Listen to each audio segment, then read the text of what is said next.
Emerald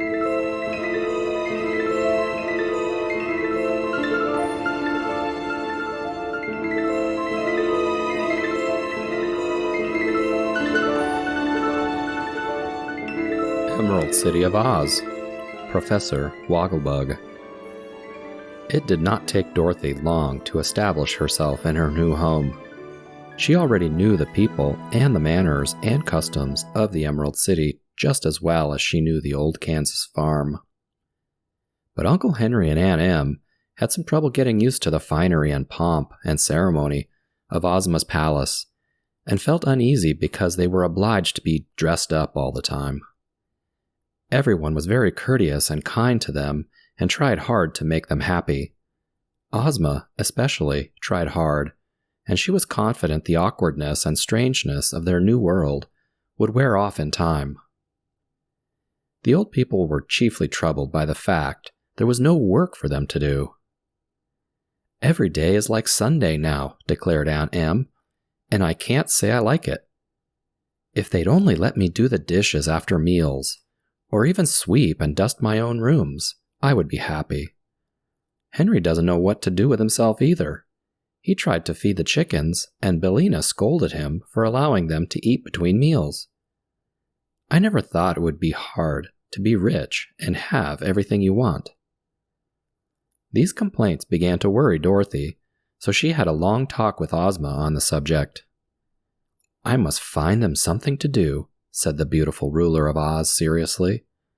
"I've been watching your aunt and uncle, and I believe they will be happier if occupied with some light tasks.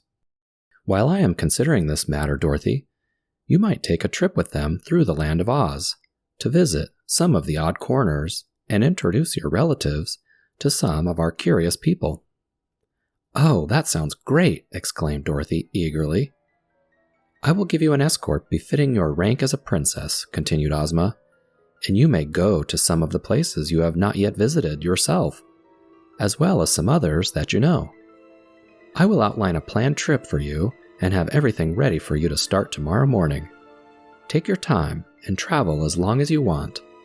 By the time you return, I will have some things for Uncle Henry and Aunt Em to do that will keep them from being restless and dissatisfied." Dorothy thanked her good friend and kissed the lovely ruler gratefully.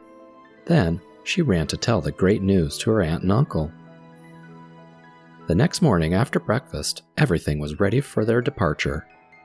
The escort included Omby Amby, the great general of Ozma's army, which consisted merely of 27 officers, besides the captain general. Once Omby Amby had been a private soldier, the only private in the army, but as there was never any fighting to do, Ozma saw no need of a private, so she made Omby Amby the highest officer of them all. He was very tall and slim, with a thin mustache. The mustache was the only fierce thing about Omby Amby, whose nature was as gentle as a child. The wonderful wizard had asked to join the party, and with him came his friend the Shaggy Man, who was shaggy in a clean way, being dressed in fine silks and satin. The Shaggy Man had shaggy whiskers and hair, and a sweet disposition with a soft, pleasant voice. There was an open wagon with 3 seats for the passengers, and the wagon was drawn by the famous wooden horse, which had once been brought to life by Ozma by means of magic powder. The horse wore golden shoes to keep his wooden legs from wearing away, and he was strong and swift. As this curious creature was Ozma's own favorite steed, and very popular with all of the people of the Emerald City, Dorothy knew that she had been highly favored by being permitted to use the horse on her journey. In the front seat of the wagon sat Dorothy and the wizard. Uncle Henry and Aunt Em sat in the next seat, and the Shaggy Man and Omby Amby in the third seat. Of course, Toto was with the party, curled up at Dorothy's feet. And just as they were about to start, Billina came fluttering along the path and begged to be taken with them. Dorothy readily agreed, so the yellow hen flew up and perched herself upon the dashboard. She wore her pearl necklace and 3 bracelets on each leg. Dorothy kissed Ozma goodbye, and all the people standing around waved their handkerchiefs, and the band in an upper balcony struck up a military march song. Then the wizard clucked to the horse and said, "Giddy up," and the wooden animal pranced away and drew behind him the big red wagon and all the passengers, without any effort at all. A servant opened the gate of the palace, and off they went.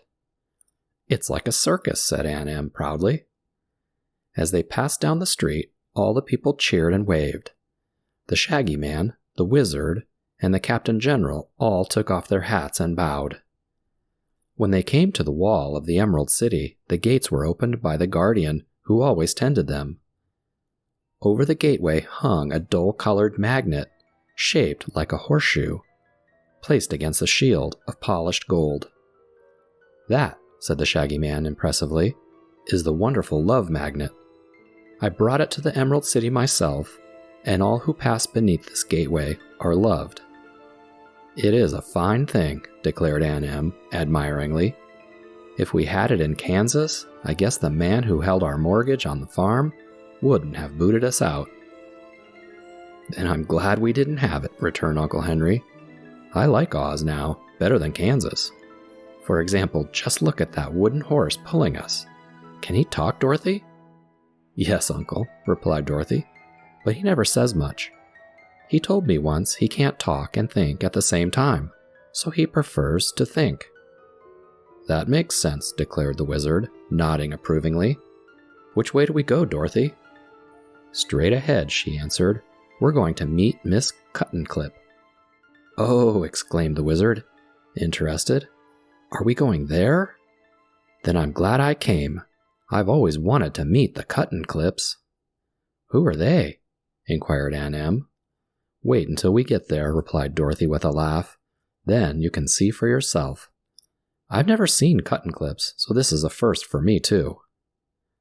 Once free of the Emerald City, the horse dashed away at a tremendous speed. He went so fast that Aunt Em had to catch her breath, and Uncle Henry gripped the seat of the red wagon. "Easy, easy," called the wizard, and at this the horse eased up his speed. "What's wrong?" asked the horse, slightly turning his wooden head to look at the party with one eye, which was a knot of wood. "We want to admire the scenery, that's all," answered the wizard. "Some of us," added the Shaggy Man, "have never been out of the Emerald City, and this country is all new to them." "There's no hurry," said Dorothy. "Very well, it is all the same to me," observed the horse, and after that he went at a more moderate pace. Uncle Henry was astonished. "How can a wooden thing be so intelligent?" he asked. "I gave him some sawdust brains," explained the wizard. "I see," said Uncle Henry. "I don't," remarked Aunt Em, but no one said anything more. Before long, they came to a stately building that stood upon a green plain with handsome shade trees grouped here and there. "What is that?" asked Uncle Henry. "That," replied the wizard, "is the Royal Athletic College of Oz, which is directed by Professor Wogglebug." "Let's stop and say hi," suggested Dorothy. The horse pulled up to the great building, and they were met at the door by Wogglebug himself. He was as tall as the wizard, and was dressed in a red and white checkered vest, blue coat, yellow shorts, and purple silk socks pulled all the way up to his skinny knees. He wore a tall hat on his head and round spectacles over his bright eyes.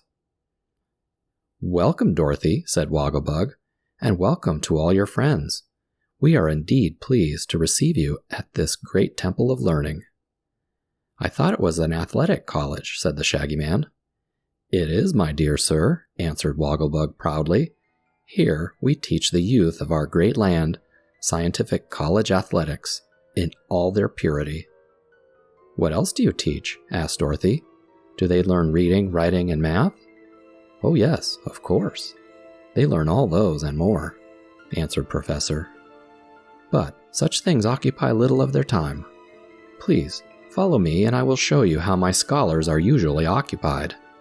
This is a class hour and they are all busy." They followed him to a big field in the back of the college, where several hundred young Ozites were at their classes. They played football, baseball, tennis, and golf. Some were swimming in a big pool. A river wound through the grounds, and several teams in racing boats were rowing with great energy. Other groups of students played basketball and cricket, and a ring was roped for boxing and wrestling. All the students seemed busy, and there was laughter and shouting. "This college," said Professor Wogglebug confidently, "is a great success. The educational value is undisputed, and we are graduating many great and valuable citizens every year." "But when do they study?" asked Dorothy. "Study?" said Wogglebug, looking perplexed at the question. "Yes, when do they study math, geography, and such things?" "Oh, they take doses of those every night and morning," was the answer. "What do you mean, doses?" Dorothy inquired wonderingly. "We use the newly invented school pills, made by your friend here, the wizard. Research has proved these pills are very effective, and they save a lot of time and energy. Please, step this way. I will show you our laboratory of learning." He led them to a room in the building where many large bottles were standing in rows upon shelves. "These are the algebra pills," said the professor, taking down one of the bottles. "One at night, before bed, is equal to 4 hours of study. Here are the geography pills. You take one at night and one in the morning. In this next bottle are the math pills. Take one 3 times a day. Then we have the English pills, one before each meal, and the science pills, which you can take when needed." "The students take a lot of pills," commented Dorothy. "How do they take them? With a glass of water?" "Oh no, they are sugar-coated and are easily chewed and swallowed. I think the students would rather take the pills than study. This is a much more effective method. You see, until these school pills were invented, we wasted a lot of time sitting around in class. Now, our time is spent on the field practicing athletics." "Seems to me the pills are a good thing," said Omby Amby, who remembered how it used to make his head hurt studying math. "Yes, sir," responded the professor with confidence. "They give us an advantage over all other schools." "It's a great invention, to be sure," said Dorothy, looking respectfully at the wizard, who blushed at this praise. "We live in an age of progress," announced Professor Wogglebug. "It is easier to swallow knowledge than to acquire it from books." "Some folks can swallow anything," said Aunt Em. "It seems like good medicine." They said goodbye to the professor, thanking him for his kind reception. They loaded into the red wagon and continued the journey.